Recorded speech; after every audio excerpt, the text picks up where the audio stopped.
How's it going, everybody? This is Aaron the Pedantic. Long time no see in the video format rather than live stream. Today, I wanted to make a video about what it takes to be a great player in an old school game. This is something I've been thinking about quite frequently because I have noticed that the things that it requires are similar to what it takes to be a great player in modern games, but the differences are substantive enough that you really, if you don't understand the nuances, then you're going to miss the point entirely, in my personal opinion. So really, the first thing I think that players need to do in order to be a great player in an old school game is to understand what the game is. What I mean by that is that the breadth of play styles that exist within old school games, I feel like, is a lot wider. Everything It's a lot wider than it is in at least the fifth edition games that I've seen. And this is not going to be a video where I'm going to be disparaging fifth edition players or the game play styles or anything like that in any way. I am currently in a 5e game, so I'm not going to be hating on myself, right? But I do think it is different enough to merit the comments. In fifth edition games, I've noticed that the play style really tends to veer mostly in one direction. You do have some people that are going to be doing dungeon crawls and things like that, but most of the play tends to center around epic combats, and you're going to have a very long role-playing sessions. There's going to be a lot of narration as far as what the dungeon master is really kind of giving you a plot in a lot of ways. You're going to make some choices here and there, but a lot of getting from A to B and handling the smaller details and things like that is not really what you focus on. You're going to have set piece encounters with big combats and things like that. Maybe you're going to explore some buildings, maybe. But for the most part, you're really going to be focusing on what did this person say?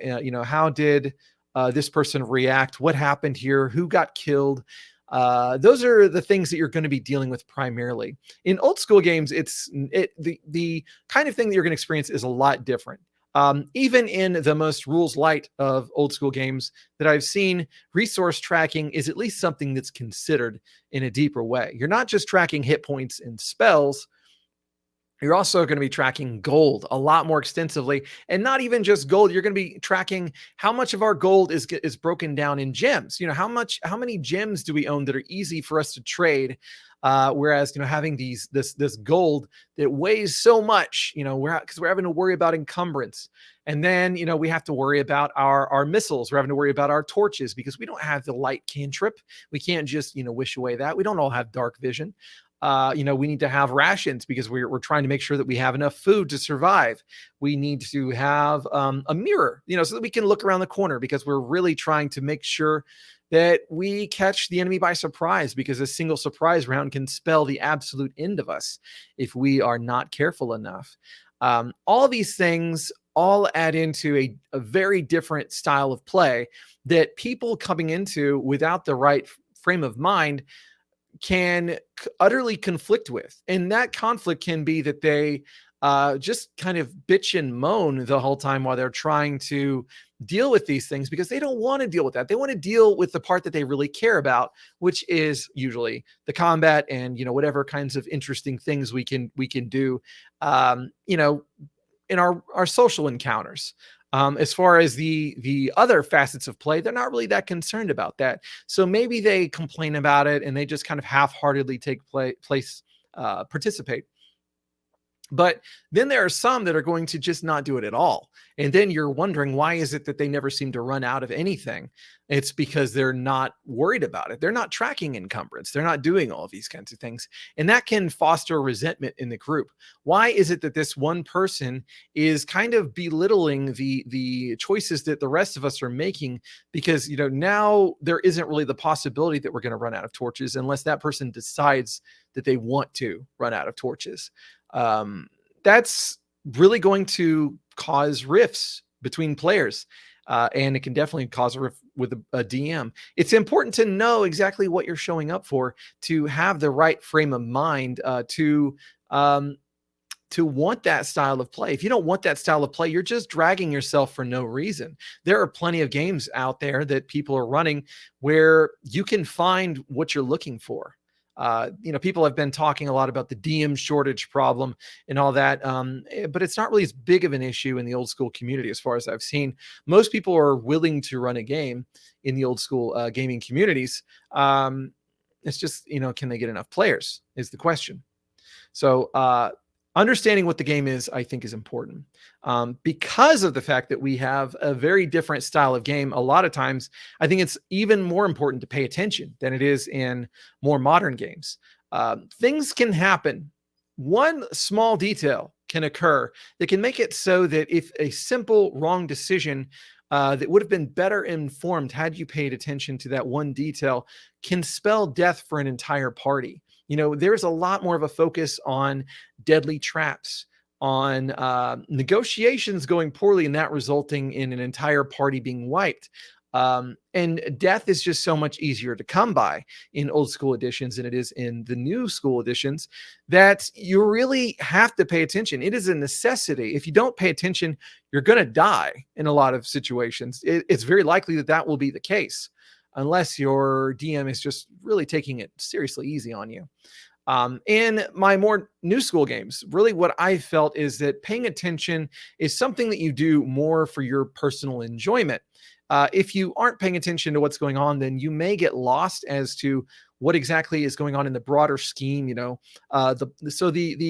twists and turns of the plots that are being crafted are going to be lost on you, and because of that, you're missing out on a great deal of what exactly is transpiring.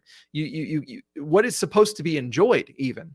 And if you're not paying attention very well, then you're going to miss a lot of the ways that you can interact with the other members of the party to deepen the relationships, because a lot of modern D&D, I've noticed, it tends to be a lot about character relationships. It's always been a thing to a degree, but it's a lot more stressed, I've noticed, in a lot of the groups that I've been in with 5e in particular.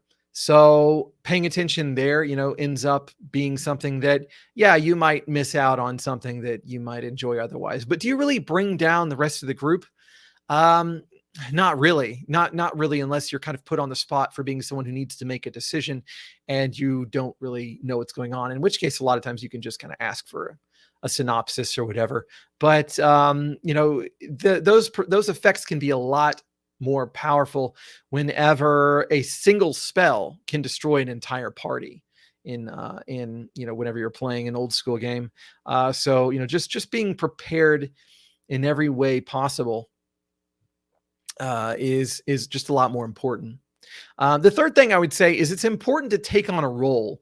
Now, not everybody needs to do this, but a great player will do this if they can, if there is a role to be taken, I would say. And by role, I'm not talking about classes and, our person who's walking in front of the group. They're probably the one who's going to take the hit. I'm talking about the mappers, the callers, the treasurers, and the chroniclers. There may actually be more roles in the group yet still, but those are the ones that I think are worth highlighting as being very important. The mapper, most people know, is the person who's just, making the map as you go, because for the most part your rooms are being described as, well, it's a 30-foot by 10-foot room stretching primarily to the east.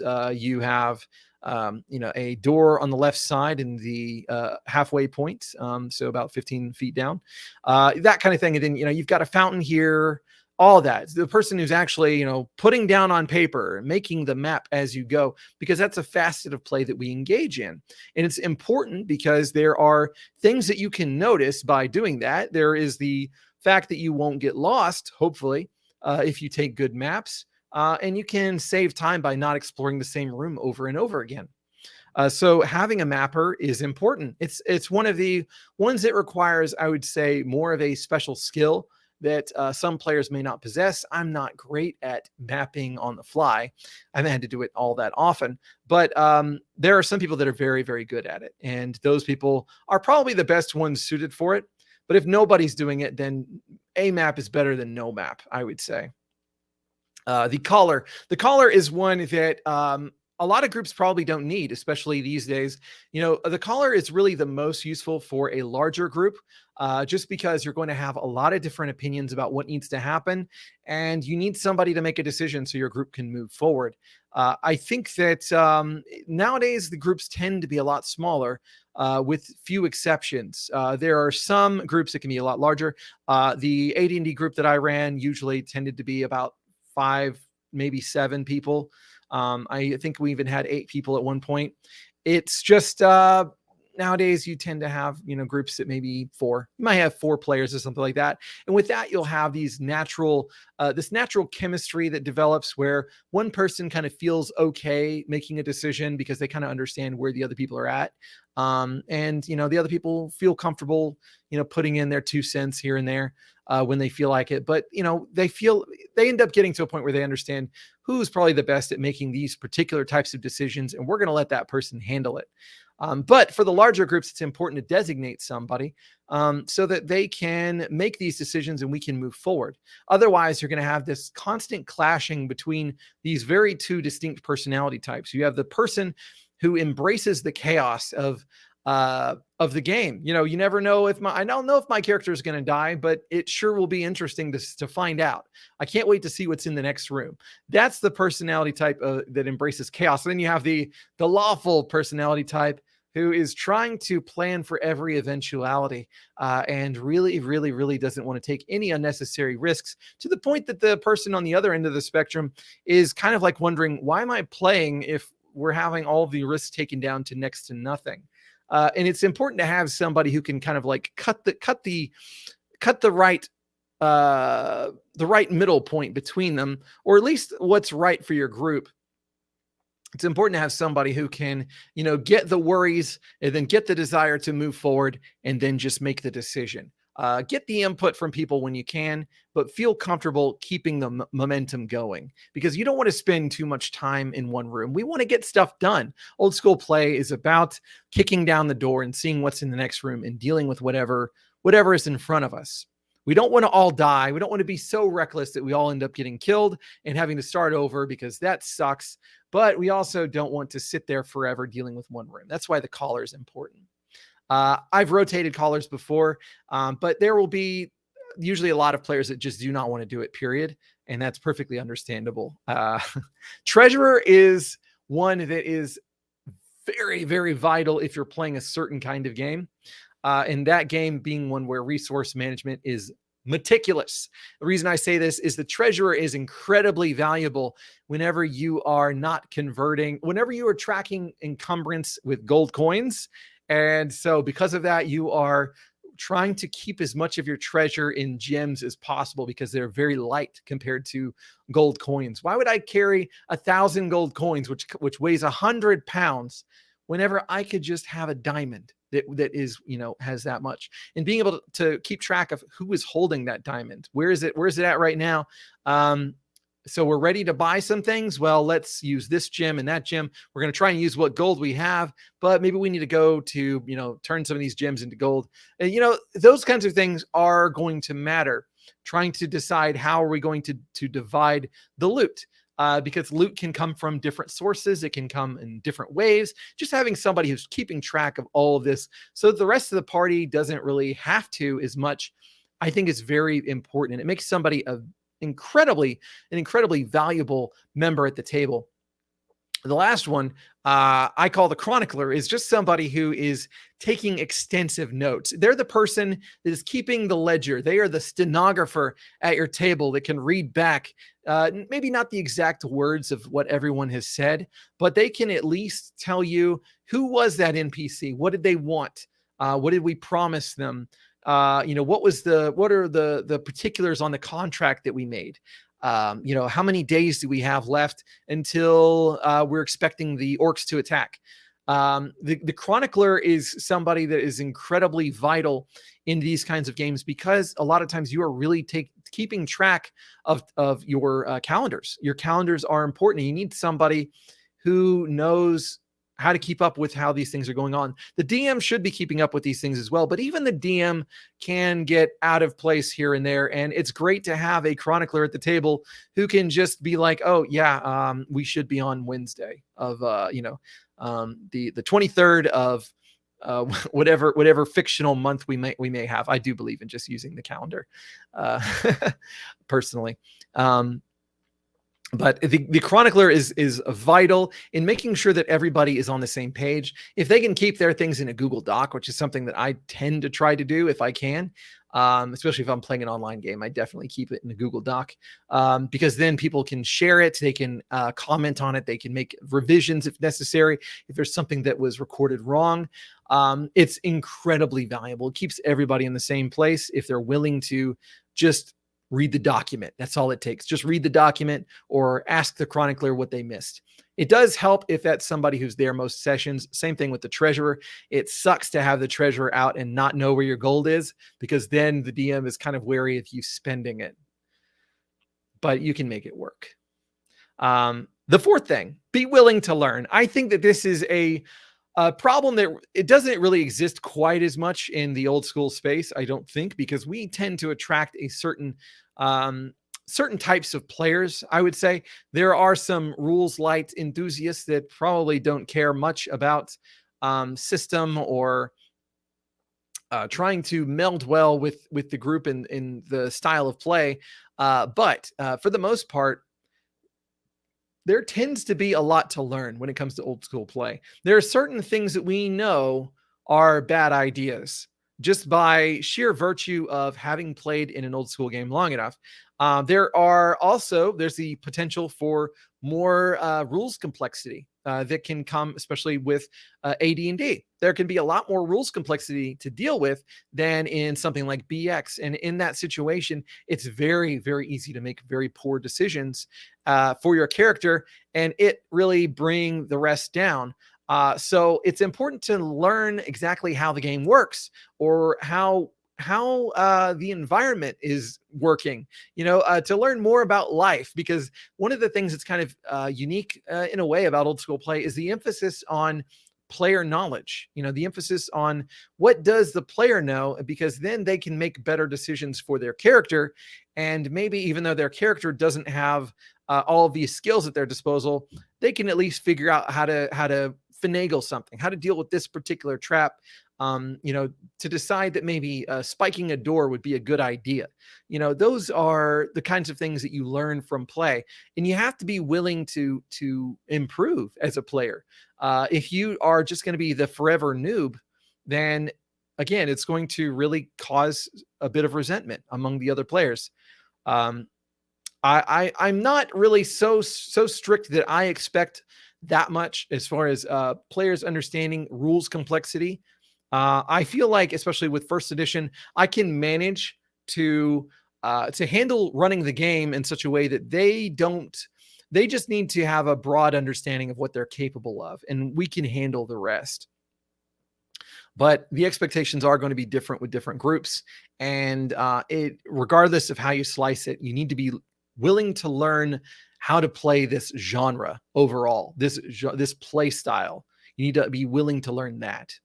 The last thing, and probably to me one of the most important things, I would say above all, what really distinguishes someone as a great player is bringing the best out of your peers. And this is one that I think a lot of people are going to say, no, Aaron, that's not my job. And you're correct. It's not your job. But when we're talking about people that are great at something, they go above and beyond the call of duty, right? And bringing the best out of your peers can look a lot of different ways. One of those ways is to be able to just to see if they are having a good time. Now, the reason that I think that this is helpful is that there are players who maybe they feel slightly uncomfortable in the group in some way. Maybe they are stuck in their own head, and we have to get into a little bit of personal psychology here.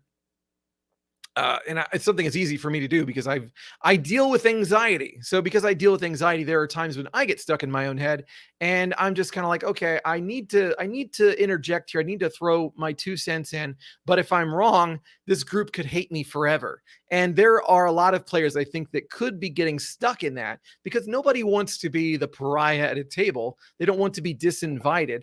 And maybe it's enough for them. Maybe they feel like it's okay to just barely participate, because at least they get to participate and they're not resented for making a stupid decision or asking a stupid question or something like that.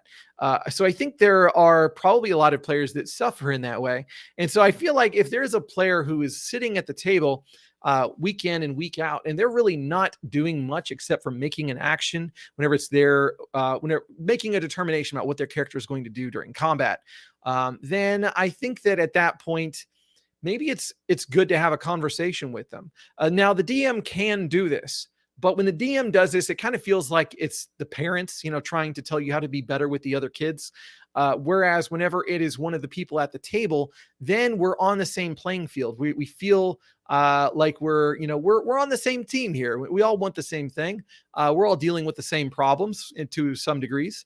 So maybe it's easier for them to accept that kind of help from that person. I feel like I've seen that happen a few times now where other players were able to lift up other players who were stuck in those kinds of ruts. The bringing the best out of your peers can also be helping them understand something about the game that maybe they don't seem to grasp. This takes a delicate hand because it's easy for this to come across as you're playing the game wrong, play it my way.